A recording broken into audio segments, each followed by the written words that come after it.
Hey there friends, Dave Paulides, Canadian Missing Project, copyrighted edition for our video channel. And I know you're expecting a Bigfoot episode. I'm really sorry. Last couple days, I've spent probably 8 hours out of every day doing research preparing for this episode.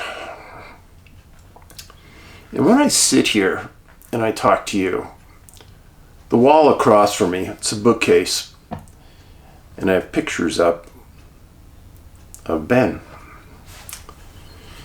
And I can think about the talks we had about the world. And he said, Dad, it's going to get really, really bad.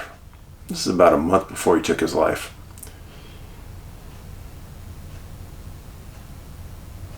And there's a lot of renditions about religion, about what happens after you die, that you pass on and you go through a stage where your life goes in front of you like a million miles an hour. It's like a rolling videotape of everything that's happened in your life and how you reacted and what you did. And then there's a place where you're held accountable for being a good person, for doing nothing, for standing up. And I look across, I work in this area every day, and I think about that. What am I going to be held accountable for? And what are the important things in life? Well, honesty, integrity, credibility, pushing the truth, and ensuring that the people around me know the truth.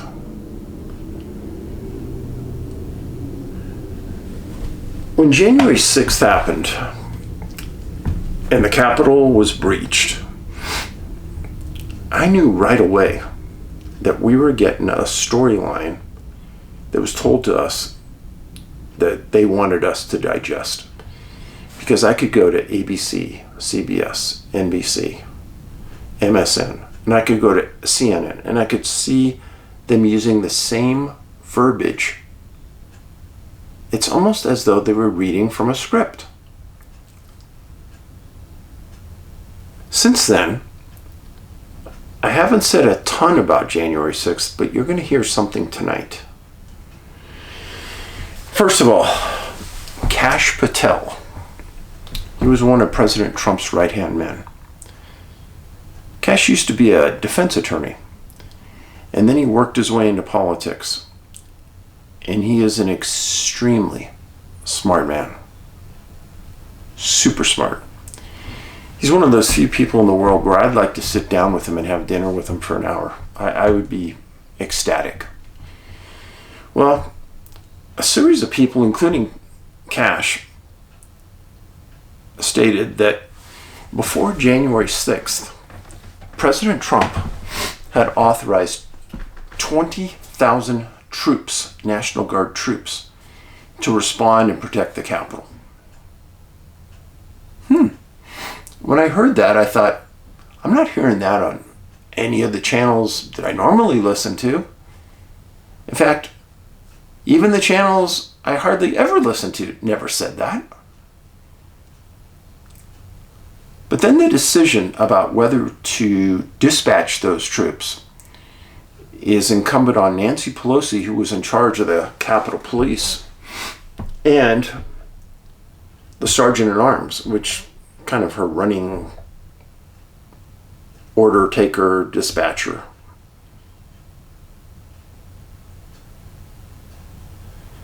Subsequent to January 6th, NBC did an investigative series on the Capitol incident. And do you know that NBC stated that disaster on January 6th would have been avoided if people would have listened to the intelligence they were given by the FBI, etc. Now, if the 20,000 troops would have been dispatched, would there have been any violence? Would there have been any breach? Would anybody have gotten hurt? Well, that's the million-dollar question. I'm here for you today because of this picture. It's Ben and I, Mesa Verde National Park, when we were filming Missing 411.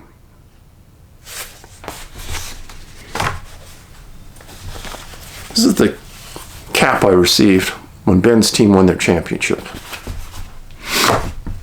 Two of the biggest moments in my life. Really. I think about them all the time.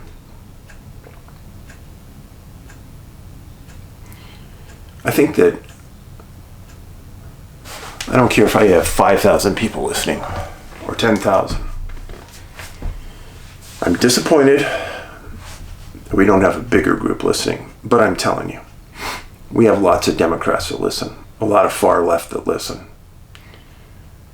And all I'm asking you tonight is to listen to understand. Don't listen to respond. Because what I'm going to tell you is the truth.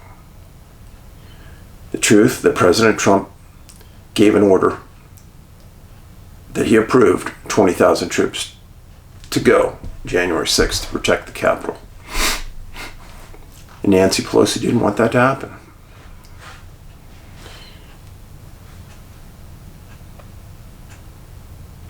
The January 6th committee, it was stacked. They brought in a big-time producer to make sure that people would watch with interest and they wouldn't get bored. And then they cherry-picked footage, 41,000 hours of footage from the Capitol. Let's talk about the footage for a second. That footage, it's footage that was on memory chips and discs that belong to you. It was filmed by cameras that belong to you. It was filmed on ground that belongs to you. Any idea that that footage didn't belong to us is purely garbage. There's no national security issue by releasing the footage. But the January 6th committee did not want you to watch that footage. Why? I asked that from the very first moment. Why are they withholding this?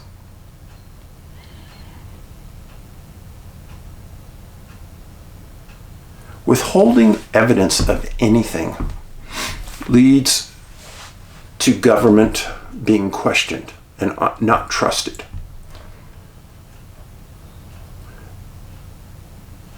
The defendants in the January 6th incident did not have access to the 41,000 hours of footage. But according to the law, they had to have, and they should have. And that was a violation of their rights. It's called discovery.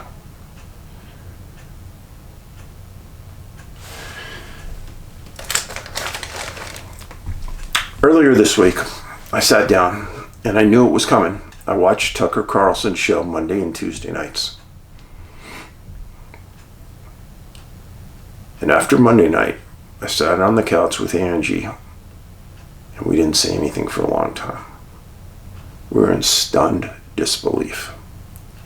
Stunned. The reality that our country has leaders that would flagrantly lie in your face just to get somebody out of office to ensure that they won't ever run again, compromise their own ethics and integrity, along with a board of many others, should tell you that they are deathly afraid of Donald Trump. Deathly afraid of him. How deep does that hatred go and why? Ask yourself that. How deep is that swamp? Let's get into Tucker's show because that's really what I want to talk about.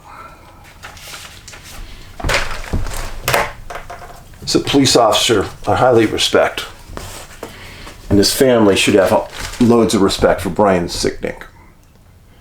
Now, Brian, 42 years old, died January 7th, 2021. He was a Capitol police officer from 2008 to 2021. He was in the U.S. Air Force from 97 to 2003. He died January 7th at about 9:30 p.m. He was hospitalized earlier in the day with a stroke, had a second stroke. His family was called. And what happened with this? First of all, Brian was a good police officer. He was sprayed with a fire extinguisher earlier in the day. No big deal. But the press said he was hit with a fire extinguisher and murdered. And those injuries led to his death. A 100% complete lie. Complete lie. The District of Columbia Coroner's Office medical examiner stated that Brian died of multiple strokes, brain hemorrhaging, classified 100% natural. No external injuries, no subcutaneous injuries, no trauma to his body that caused the strokes. Yet the media outlets that many of you watch stated that the people there murdered him. And they went on and they rallied that lie for many, many months. The reason I'm telling you this is because our media hasn't told us the truth for a long time. Maybe decades and decades ago, there were great investigative journalists that had curiosity and wanted to find the truth, wanted to uncover the facts. That doesn't exist anymore, folks, on the whole. The biggest media centers are owned by a certain small number of individuals, and they are going to make sure that they deliver a continuous list of propaganda to you to try to get you to swallow it. Now, Brian's family was upset because his death was politicized. I understand that. But let's make it clear, and this is the only reason I'm bringing it up, is that the media lied about his cause of death.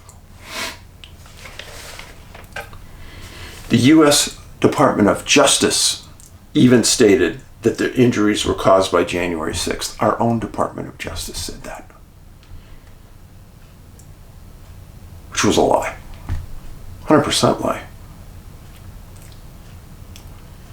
So Brian, rest in peace. You did your job.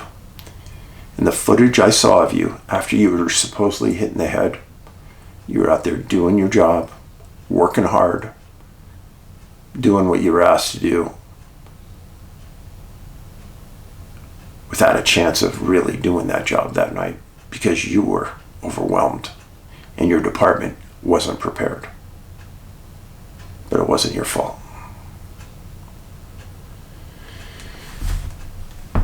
Next incident. A man named Ray Epps, E-P-P-S. Now this was an FBI wanted bulletin about people that they wanted to talk to regarding January 6th. And that person right there that they wanted was Ray Epps. He was on their wanted poster because they were going to bring charges against all these people. Ray supposedly was inciting a riot, was telling people to breach the Capitol, allegedly. Well, there was a lot of rumors that Mr. Epps was working for the FBI. They would never admit it. He said he wasn't.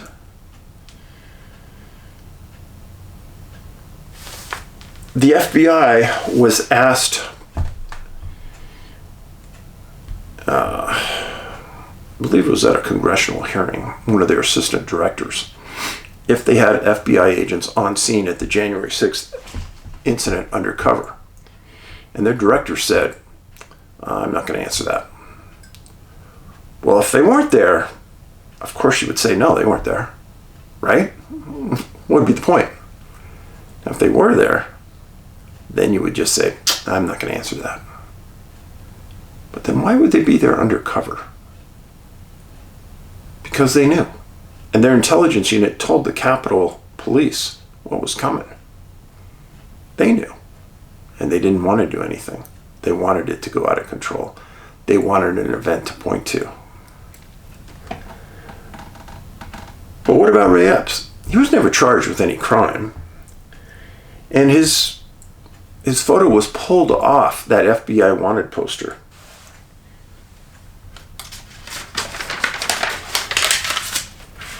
Now, the interesting thing to me about that, some other things about Ray Epps, by the way. Ray, at one point, was 2011 president of the Arizona Oath Keepers. Now, he traveled to Washington, D.C. He was at the scene of the protest. And he seemed to be talking to a lot of people, getting things going. And then he just kind of disappeared. And his name was pulled off the poster, and the FBI won't talk about it. Now that reminds me of times when I would use an informant and they were working off a case, meaning I'd arrested them for something, weapons, charges, drugs, something. And then they were working it off, doing something for me. And I thought, and I'm not saying Ray Epps was ever arrested. I'm not saying he was ever working anything off. I'm just saying it reminded me the way this was handled by the FBI. Like he was working for them. He did something for them. They dropped the charges and he disappeared.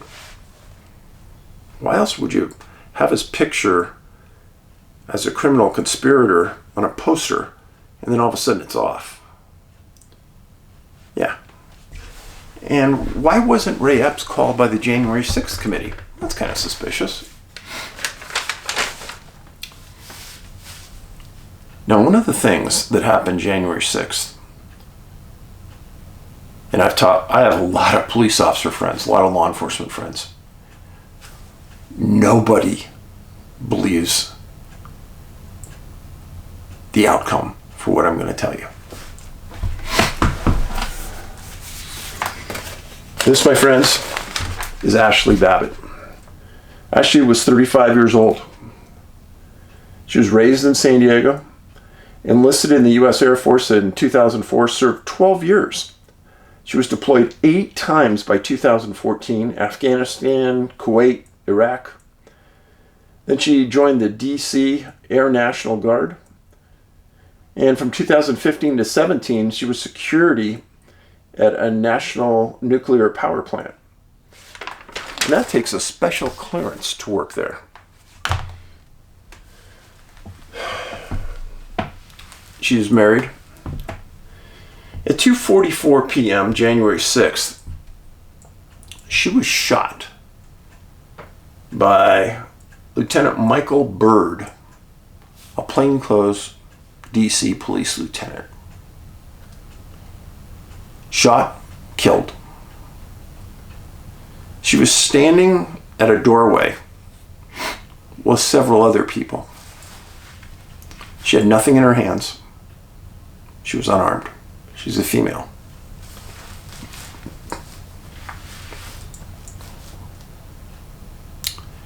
I can almost guarantee that when I was a police officer, if I shot somebody under those circumstances, I'd be indicted for second-degree murder.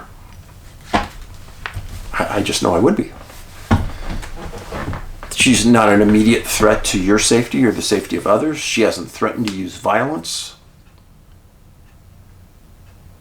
She does not have the capability to take a life at that point. So Ashli was killed by Lieutenant Byrd. Honestly, I can't believe it. I've talked to so many police officers about this. I can't believe it. The Department of Justice cleared Byrd, and the DC Metro Police cleared Byrd. I don't get it. I really don't get it. Yeah, Byrd is a black man who shot and killed a white woman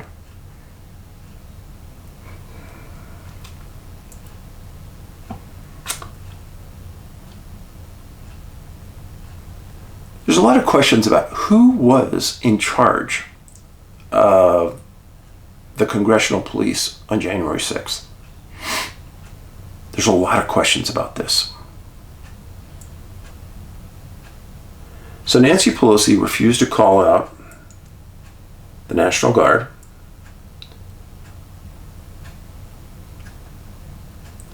Sergeant at Arms refused to release the communications he had with Nancy Pelosi about January 6th. The FBI did advise the scope of January 6th incident before it happened, and this was released through an internal Capitol Police report. Capitol Police had an intelligence unit prior to January 6th, and prior to January 6th, Pelosi disassembled it.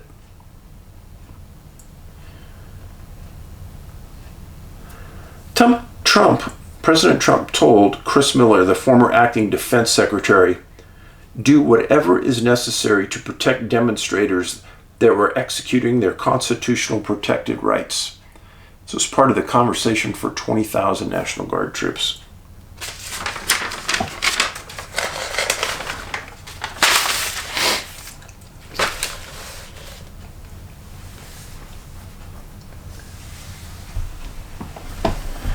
So, up to now, the press claimed that the demonstrators killed a Capital City police officer.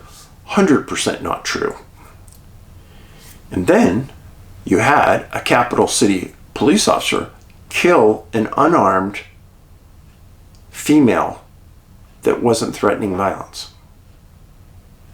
Shot and killed her. Well, then you have a man named Jacob Chansley.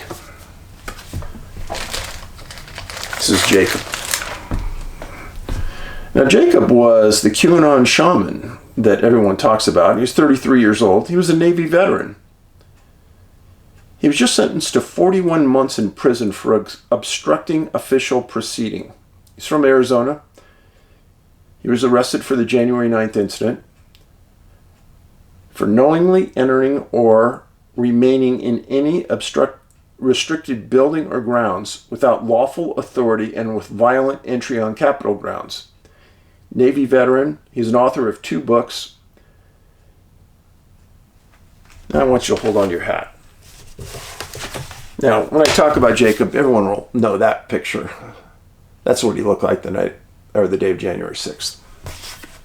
But one thing about Jacob, 100% nonviolent. Didn't want to damage anything. Didn't want to take anything. Now, what does Tucker Carlson show Monday night? He shows Jacob walking throughout the Capitol building on different cameras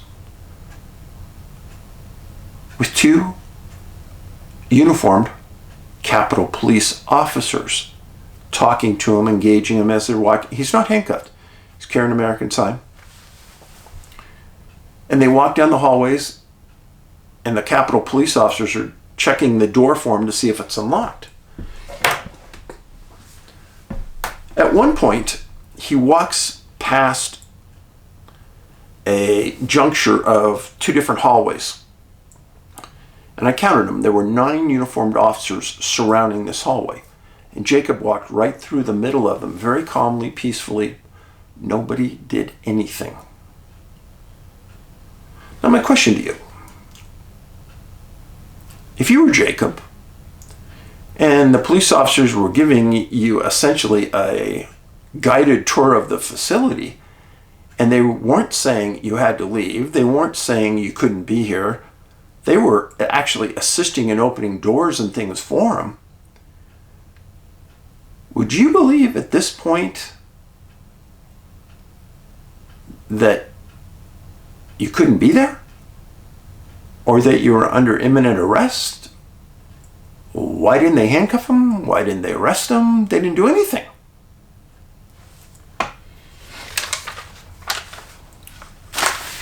This is what his attorney said. Jacob was nonviolent. He followed the instructions of police. He was unarmed. He didn't try to hide his identity. He was peaceful.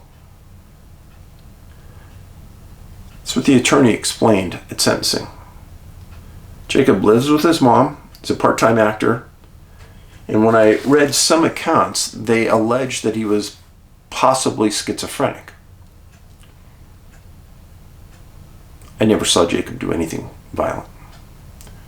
And yet he was sentenced by D.C. federal court judges, some of the most liberal in the country, to 41 months in prison. 41 months. Friends, you think about the amount of crime we have in our country where people committing robberies, rapes, mayhem aren't even being held in jail. Yet Jacob gets sentenced to 41 months.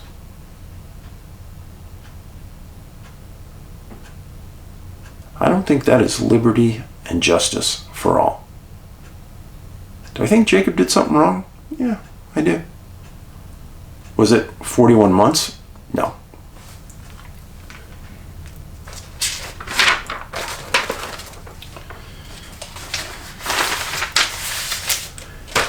Tuesday night on Tucker's show, it was explained that the footage that Tucker had access to was withheld from the defendants under the discovery process. So they couldn't see what we were watching Monday and Tuesday night. When Jacob told his defense attorney that, hey, they never stopped me. They walked with me through the Capitol. They were nice guys. Do you think his attorney even believed that? Nobody would. But there it was on video.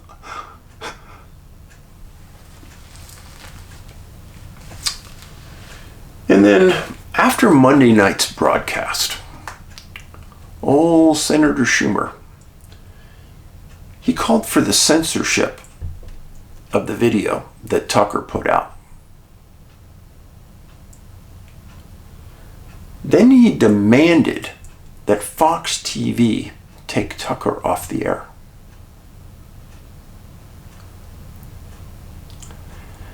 Isn't that censorship? Don't we have a right to hear all viewpoints? And if we don't, what society are we in? Every day, it seems like we are taking baby steps towards the Chinese, Russian media model, where it's state-controlled and the mouthpieces in the media say exactly what the politicians want. Very scary, folks.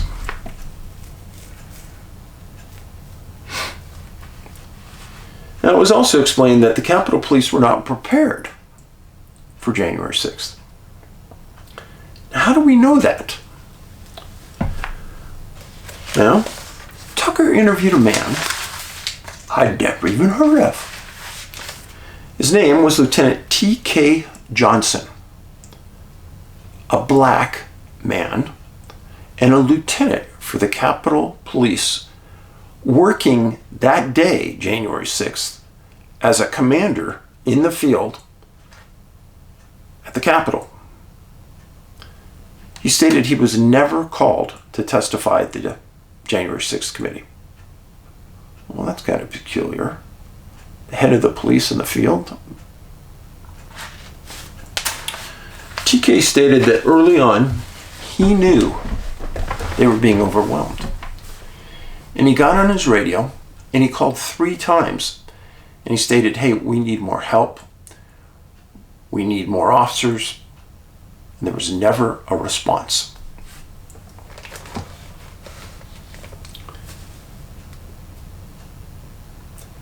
He stated that protesters were starting to breach the Capitol. Part of his job is protecting congressmen, women. And he got on the radio and he stated 3 times, I need direction on what you want me to do with these people. Where do you want them to go? Dispatch said, okay, stand by, we're going to call. 3 times, dispatch never got back to him about what to do with the congressman. So here's TK, the lieutenant in the field. His people are getting overrun. He's calling for mutual aid. He's calling for help. And no help is coming. How do we know that? Because he said it on Tucker's show.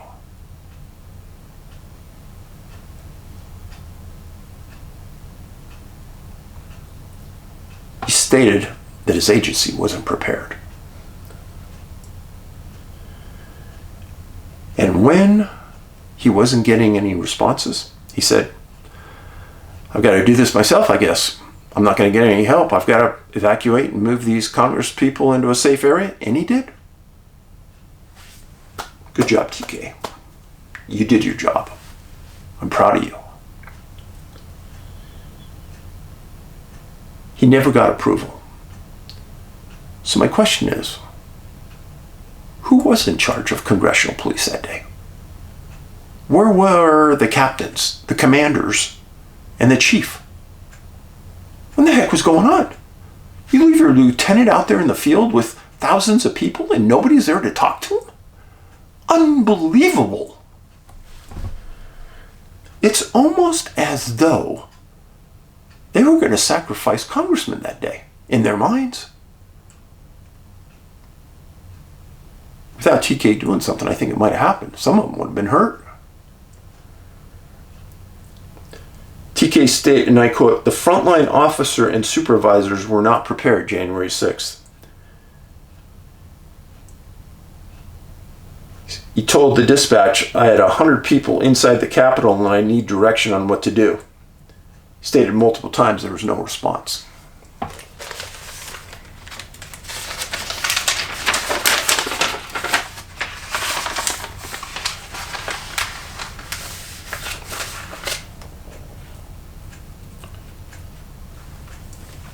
Now TK, you can tell he's a smart person. He hears on his radio from his men and women on the ground that they're starting to breach the Capitol. He's alone. He's a commander in the field, lieutenant. And so he starts making his way through the crowd by himself. He tells a story that somebody comes up to him and puts a MAGA hat on his head. And he looks at the guy and goes, hey, thanks. TK's smart. And he says, hey, maybe this is my ticket through the crowd to help my friends. So he left it on his head. He made his way through his crowd and he got to his people. Well, his organization saw it on the video and they suspended him. And they took him off the field. And they told him that he had to be impartial. That was a critical part of the job. Well, TK reminded us that after that January 6th event, many congressional police officers made statements to the press that were very impartial. And none of them were ever held accountable for what they said. But for TK, putting that MAGA hat on and making his way through the crowd to help his people, I think it was brilliant. Sorry, I think it was brilliant. And he was suspended without pay. He stayed that way for months and he ended up resigning. 22 years on the Capitol Police. Disgusting. I'm really glad Tucker put him on because it gave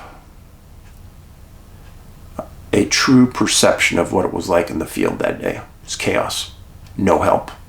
No response to get help. That would be the scariest of them all.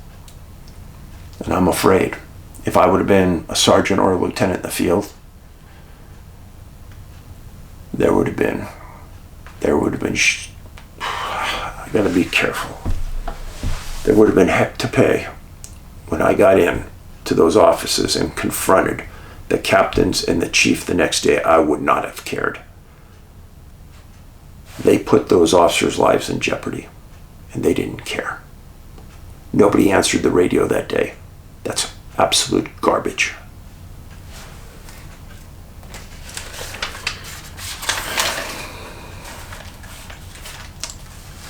Tucker had on an author named Julie Kelly, and she authored a book called January 6th.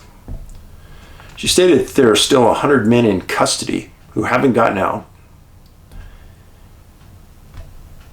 DOJ has argued that they're a threat to the community. Some have been denied bail.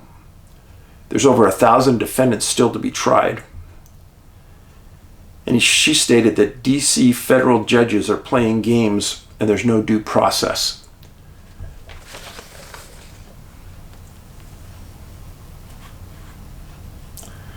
I stated this many months ago. I'm going to say it again. Merrick Garland, if he is ever to bring charges against anybody who's on the left, he's going to bring those charges in a DC jurisdiction so that a DC federal judge can hear the case. Now, why? Because they are the most liberal judges in the nation. And they'll throw the case out, or they'll get the most liberal jury in the world to get them found not guilty. That's why they're filing the cases in DC. When you think about January 6th and the talk that surrounded all of these 41,000 hours of recordings, where are the chief investigative reporters for all of these networks? Why weren't they pounding on the door of Nancy Pelosi saying, hey, you have to release these tapes. You can't hold them back. And she said, no, why weren't there attorneys in court, in federal court, getting those tapes released? Nobody was pushing for it. Nobody cared. That's obscene. It's your property. They aren't in a position to decide what we see and what we don't see. We have a right to see everything. Where are the journalists? Where's their natural curiosity?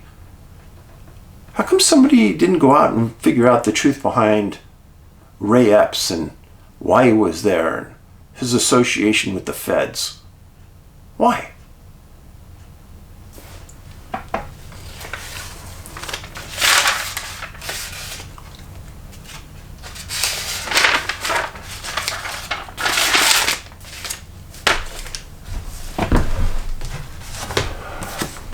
Ashli Babbitt's husband has a lawsuit going against the Capitol Police right now. Now, in that discovery, we might learn something that's monumental. My guess is what's going to happen is we will never get any discovery because they will throw so much money at her husband to settle the case and not go through that discovery process so that we'll never know that that will also be obscene. Now, the greatest thing that Ashli's husband could do is push it all the way through trial, all the way, and get everything disclosed. I know he's got some really good attorneys.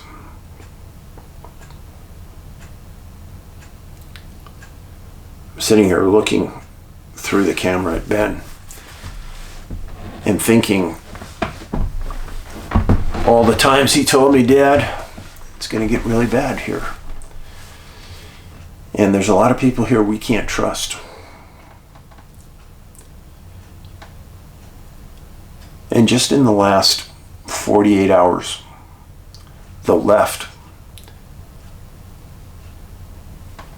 has outrageously stated that Tucker Carlson cherry-picked certain pieces to show you.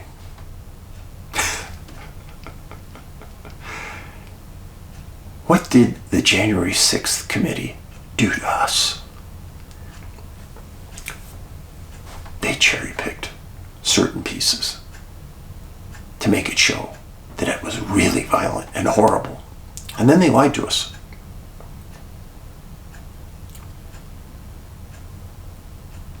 Tucker only has an hour a night.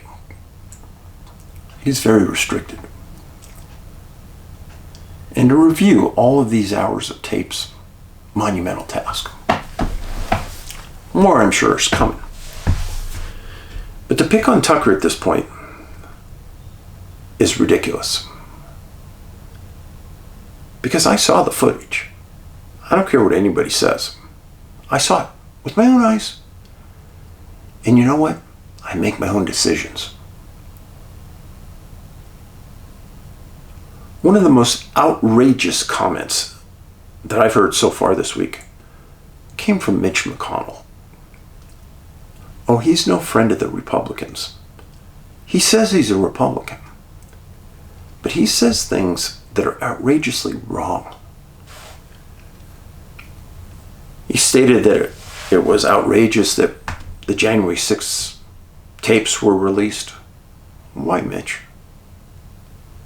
Aren't you about truth and justice and transparency? Because I think that's what the Republican Party wants. Transparency. Freedom of speech. Allowing us to say what we think and allowing you to decide what you're hearing is right and wrong. Not just hear everything over here from all the media sources and then not hear the opposite that's going on over here.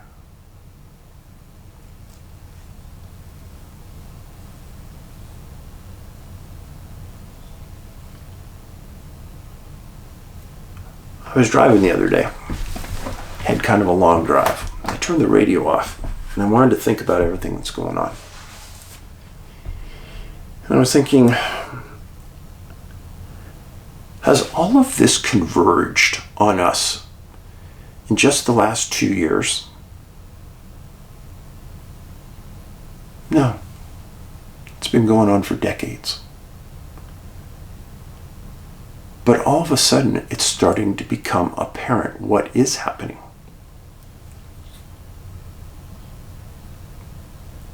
Why is it becoming apparent? Because there's being a push from the right to get our country back on track.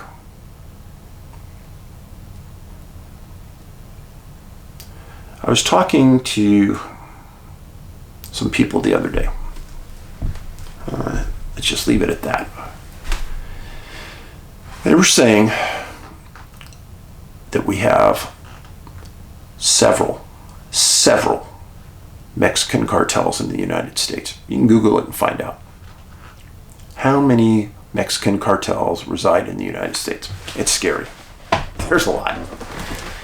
Now, when the people come across the Rio Grande and the cartels get them across, they have to pay them a certain amount of money, which they don't have. So then it's sort of like an IOU and you have to pay it back. If you don't pay it back or you evade them, then bad things are going to happen. So that's why they're here, to make sure that they get their money and make sure it's enforced. There's also a deep concern on the part of intelligence officers in the federal government that these cartels are getting a bigger foothold here in the United States than you know. And that very soon, the violence is going to escalate in the United States to a point that you've never seen before. And remember, we have 5 million illegal immigrants in the United States in the last 2 years. And we have 1 million people that are gotaways that we have no idea who they are. Think about this. What if just 10%, 100,000 of those 1 million were true hardcore terrorists, really bad guys? 100,000. Friends, that's enough really to destroy our world. The peaceful civility of suburban life could be easily destroyed. And if you don't think that they're organizing, and if you don't think they're meeting, then look no further than the Atlanta Police Training Center that was recently destroyed by a fire. Terrorism. Those people came from other parts of the world. Some of them. The majority came from out of state. They weren't from Georgia. But that's an example. A very clear example of organization to action.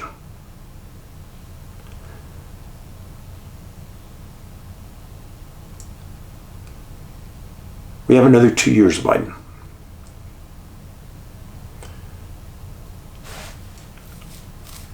Scary times ahead. But just because times are scary, don't bury your head in the sand. Be an informed, educated person. Go to your conservative meetings in your community. The Liberty Group, the Constitution Group, the Tea Party Group. There's all kinds of groups out there that are holding meetings in your community. Heck, I'd drive 100 miles to go to a meeting. I don't care. I need to be informed. I told you I went to one this last week and I was stunned what I learned. Angie and I are going to go again. Do what we can. Because as I'm sitting here looking at that wall across from me, when I pass on, if I'm going to be judged, I want to know. I want them to know. I want the powers to be to know that life, liberty, God are the primary figures that I'm pushing towards. And if you're going to sit back and you're not going to take action, you might as well be on the other side. Because that's what they're betting that you're going to do. We need help. We need a call to action. I hope this was an educational process for you. I know there's a lot of bad things said online about Tucker Carlson. But I can tell you for a fact, the man delivers information that you won't find anywhere else that is factual. Namely, how do I know that? Because the border patrolmen have told me. And the things he says about the border that nobody else will say in any news media, they all said it's true. Thank you for being here. I'm very appreciative. And we need more support. We need a larger audience. We need more people involved. And we need God's help to get over this. In many parts of our world, one nation under God, indivisible, with liberty and justice for all. Amen. Paulides out.